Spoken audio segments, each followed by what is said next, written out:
Thank you very much. Now I'd like to recognize the Haley Stevens from the great state of Michigan. Thank you. Thank you, Mr. Chair. And as Congressman Fleischman reflected on his beloved Oak Ridge, you know, in Michigan, we also envy the Tennessee Valley Authority and the energy resources that come along with it. As we think about our quantum future, we can't overlook energy needs and protecting consumers, as well as national directives. And so I really also want to applaud Congresswoman Marcy Kaptur for her leadership on the Great Lakes Authority to model what Mr. Fleischman's district and so many of his stakeholders in Tennessee have with the TVA. And of course, I also want to take a minute to recognize each and every single one of you. Your public service and dedication to this country's research missions as honorable, and it is very meaningful. And while recent events haven't always made it easy, your contributions are certainly quite profound.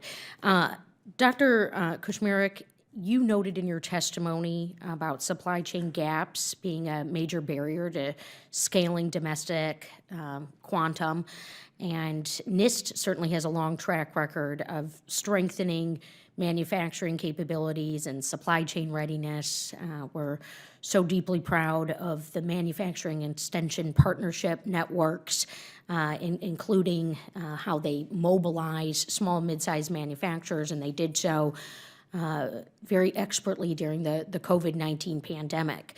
And the centers are, you know, already focusing on emerging technologies like quantum, and we see that the MEP centers in Michigan, our Michigan Manufacturing Technology Center, leading quantum companies and sourcing in the region, demonstrating the role that these networks can play in accelerating this technology. So, Dr. Kushmerick, do you mind elaborating on how quantum manufacturing accelerators that you described in your testimony, I took a couple of notes, will help address supply chain and manufacturing barriers in the United States?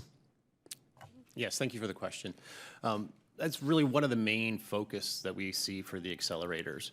You know, being able to transition technologies we have in our labs, either in NIST or the DOE national labs or in academia, pushing it out to these small and medium-sized businesses so they can develop it in partnership, this co-development idea, so that we can create, not just onshore, a domestic supply chain.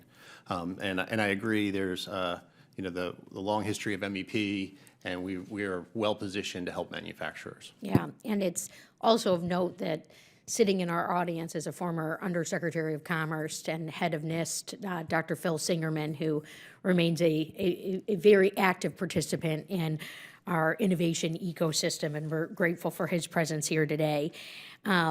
Also, the long-term competitiveness of Michigan manufacturing relies on advancements in material science.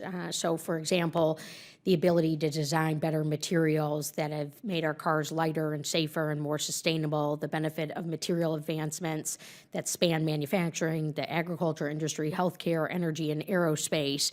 Yet material science is a complex process that demands lots of computational power.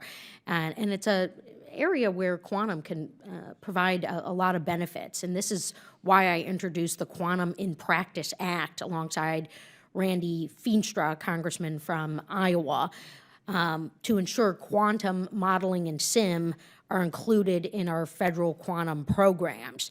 And we've got just about a minute left here, but I didn't know if some of the witnesses could chime in on how your respective agencies are approaching quantum modeling and simulation research and development. Maybe Dr.